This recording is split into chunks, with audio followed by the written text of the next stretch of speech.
इसवी सन 1752 मध्ये बाहेरील आक्रमणांपासून विशेषतः अफगाणचा अब्दाली यापासून दिल्लीच्या तख्तचे संरक्षण करण्यासंबंधी दिल्लीचा बादशाह आणि मराठे यांच्यात एक करार झाला।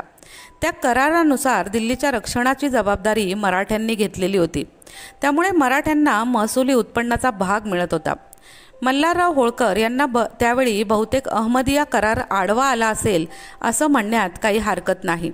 10 जानेवारी 1760 साली झालेल्या यमुना नदीच्या काठी असलेल्या बुराडी घाटात सबाजी शिंदे व नजीब खान रोहिला यांच्यात लढाई झाली। नजीब खानकडे त्यावेळी जंबुरे म्हणजे छोटे तोफा व लहान टप्प्याच्या बंदुका होत्या।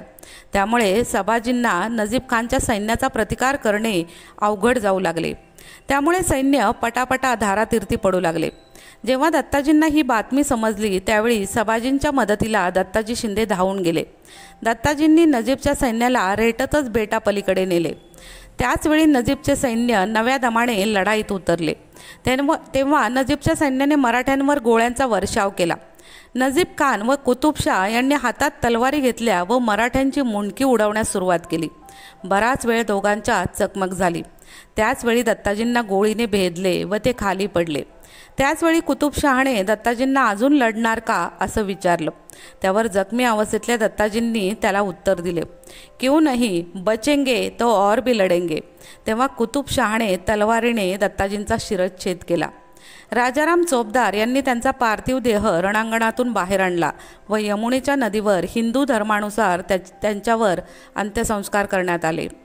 नजीब खानने अतिशय क्रूरपणा करून त्याचबरोबर अहमदिया कराराचा फायदा घेतला असं म्हणावे लागेल। तसं पानिपतच्या युद्धा अगोदरच या रोहिला सरदार नजीब खानने युद्धाच्या राहुट्यात हाटल्या होत्या।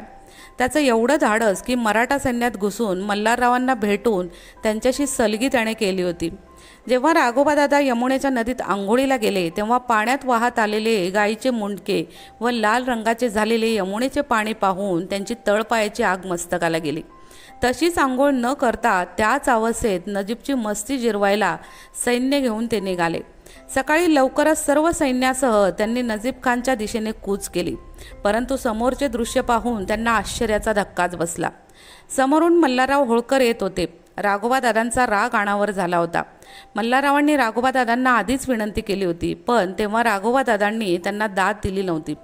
शेवटी मल्हारराव होळकर म्हणाले, तुमच्या वडिलांनी पण आमचा शब्द कधी ओलांडला नाही। आज तुम्ही मात्र आमच्या शब्दाचा मान ठेवत नाहीत। जर आमचे ऐकायचे नसेल तर अगोदर आमची मुंडकी उडवा आणि मगच पुढे जा। ज्येष्ठ सरदार असलेल्या मल्हाररावांचा शब्द राघोबादादांनी पाळला व घेतलेल्या सैन्यांना घेऊन तसेच राघोबादादा परत माघारी फिरले। धन्यवाद।